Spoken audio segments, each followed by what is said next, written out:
Good evening friends.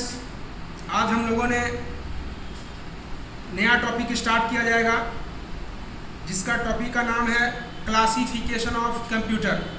कल हम लोगों ने जनरेशन ऑफ कंप्यूटर का 5 पीढ़ी बताया गया था। First generation, second generation, third generation, fourth generation और फिफ्थ जनरेशन। सारे जनरेशन में क्या क्या टेक्नोलॉजी यूज हुआ था उसको मैंने आपको बताया था। आज हम लोगों ने कवर करेंगे, टॉपिक का नाम है कंप्यूटर का वर्गीकरण, क्लासिफिकेशन ऑफ कंप्यूटर। इसको स्टार्ट करने से पहले दोस्तों ज़रा ये भी जान लें और इन्हें भी जानें कि चार्ल्स बेबेज को कंप्यूटर का जनक कहा जाता है। 2 दिसंबर प्रति वर्ष विश्व कंप्यूटर साक्षरता दिवस, कंप्यूटर लिटरेसी डे के रूप में मनाया जाता है। आधुनिक कंप्यूटर का जनक एलन ट्यूरिंग को कहा जाता है। पहला computer architecture John von Neumann द्वारा 1948 में प्रस्तुत किया गया। सिद्धार्थ भारत में निर्मित पहला पर्सनल कंप्यूटर है।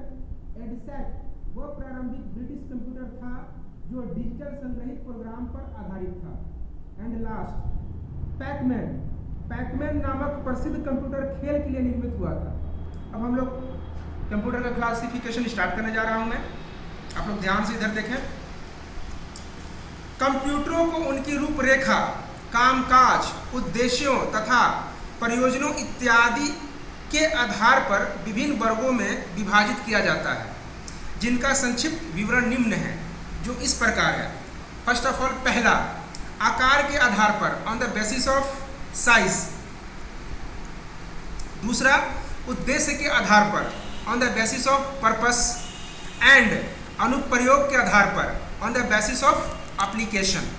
तो मैं आप लोगों को व्हाइट बोर्ड पे इसका कैसे क्लासिफिकेशन किया जाता है, मैं तीनों के आधार पर, on the basis of purpose, on the basis of application, on the basis of size के आधार पर मैं आपको बताने जा रहा हूं।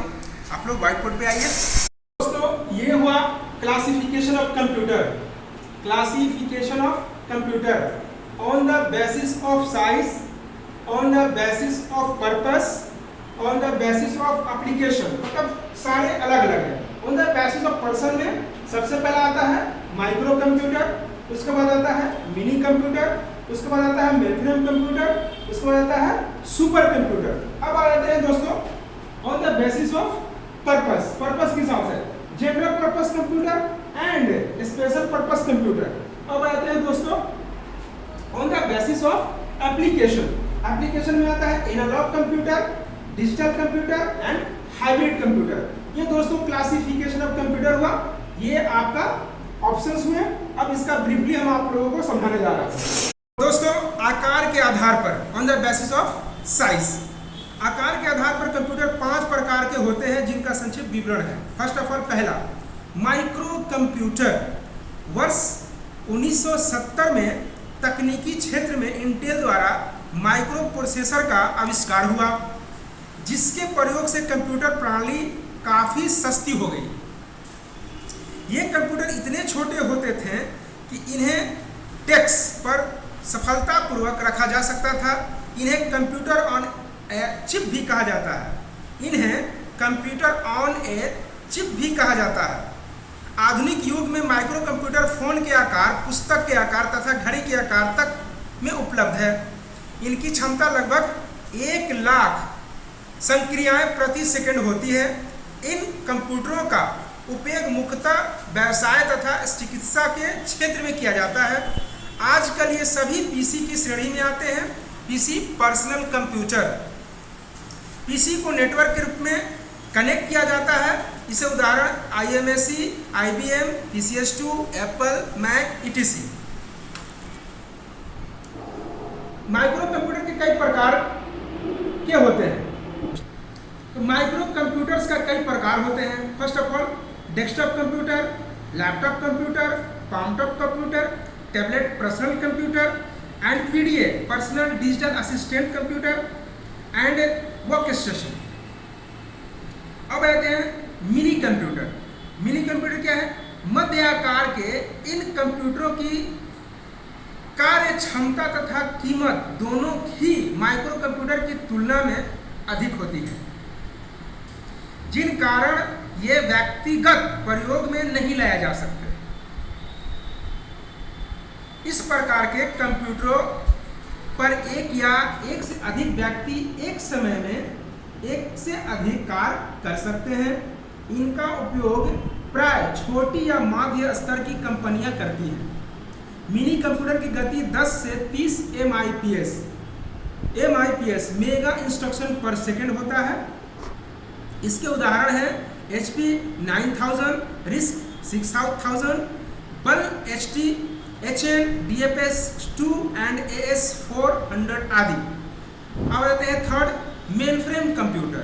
मेनफ्रेम कंप्यूटर आकार में अत्यधिक बड़े, ये कंप्यूटर कार्य क्षमता और गति में भी मिनी तथा माइक्रो कंप्यूटर से अधिक होता है। अतः बड़ी कंपनियां तथा बैंक या सरकारी विभागों में एक केंद्रीय कंप्यूटर के रूप में इनका प्रयोग होता है। मेनफ्रेम कंप्यूटर को एक्सेस करने के लिए उपयोगकर्ता प्राय नोड का इस्तेमाल करते हैं। अधिकतर कंपनियां में मेनफ्रेम कंप्यूटर का उपयोग भुगतानों का ब्यौरा रखने, बिलों को भेजने, कर्मचारियों का भुगतान करने, उपभोक्ताओं द्वारा खरीदी वस्तुओं का ब्यौरा रखने आदि कार्यों में किया जाता है। उदाहरण example Cray 1, CDS, cyber, IBM 4381, ICL and UNIVAC 1110 आदि। अब लास्ट है बेसिस ऑफ साइज के purpose, super computer. Super computer सर्वाधिक गति, संग्रहण क्षमता या उच्च विस्तार वाले होते हैं। इनका आकार एक समान कमरे के बराबर होता है। विश्व का प्रथम सुपर कंप्यूटर क्रे रिसर्च कंपनी द्वारा 1976 में विकसित Cray 1 किया गया था। भारत के पास भी एक सुपर कंप्यूटर है जिसका नाम परम है। इसका विकास CDEC ने किया है। इसका विकसित रूप परम 10,000 भी तैयार कर लिया गया है। सुपर कंप्यूटर का मुख्य उपयोग मौसम की भविष्यवाणी करने, एनिमेशन तथा चलचित्र का निर्माण करने, अंतरिक्ष यात्रा के लिए अंतरिक्ष यात्रियों को अंतरिक्ष में भेजने, बड़े वैज्ञानिक और शोध प्रयोगशालाओं में शोध व खोज करने इत्यादि कार्यों में किया जाता है। इसका उदाहरण है परम 10,000, Cray 1, Cray 2, NEC 500 आदि। ये थे दोस्तों माइक्रो कंप्यूटर के प्रकार एंड कंप्यूटर का वर्गीकरण में क्लासिफिकेशन ऑफ कंप्यूटर, जिसमें आपको हम बताएं आपको on the basis of size, micro, mini, mainframe and super. अब आ जाते हैं हम लोग on the basis of purpose. On the basis of purpose में आता है general purpose and special purpose. General purpose में क्या आते हैं और विशिष्ट पर्पस में क्या आते हैं, वो हम लोग देखते हैं। उद्देश्य, जनरल पर्पस सामान्य उद्देश्यों की पूर्ति के लिए इन कंप्यूटरों का प्रयोग किया जाता है। इनके द्वारा दस्तावेज तैयार करने, उन्हें छपने, डेटाबेस बनाने तथा शब्द क्रिया द्वारा पत्र तैयार करने इत्यादि सामान्य कार्य किए जाते हैं। अब आ जाते हैं विशिष्ट उद्देश्य कंप्यूटर, मतलब स्पेशल पर्पस कंप्यूटर। विशिष्ट उद्देश्यों की पूर्ति के लिए इन कंप्यूटर का प्रयोग किया जाता है। इनका प्रयोग अंतरिक्ष विज्ञान, मौसम विभाग, उपग्रह संचालन, यातायात नियंत्रण, कृषि विभाग या कृषि विज्ञान, इंजीनियरिंग, भौतिक तथा रासायनिक विज्ञान में शोध, उपग्रह संचालन इत्यादि क्षेत्रों में विशिष्ट उद्देश्यों के लिए किया जाता है। इससे प्रयोग किए गए CPU की क्षमता अधिक तीव्र होती है, जिसके कारण विशिष्ट उद्देश्य की पूर्ति हो जाती है। तो दोस्तों आज इतना ही रहेगा। कल आप लोगों को on the basis of application के बारे में बताएंगे। Analog, digital and hybrid. Analog computer क्या है, हाइब्रिड कंप्यूटर क्या है एंड डिजिटल कंप्यूटर क्या है, उसके बारे में आपको ब्रीफली और एक्सप्लेन करके मैं कल आपको बताऊंगा। जिसमें कि जिन भाइयों को अगर ये लेक्चर समझ में नहीं आया हो तो कमेंट करके आप अच्छे से समझ सकते हैं। ठीक है, समझ सकते हैं आप, बिल्कुल इसके लिए बेफिक्र रहिए और हमारे चैनल को सब्सक्राइब कीजिए लाइक कीजिए, शेयर कीजिए एंड बेल आइकन दबाइए। और जहाँ भी प्रॉब्लम हो आप हमसे कमेंट के जरिए पूछ सकते हैं।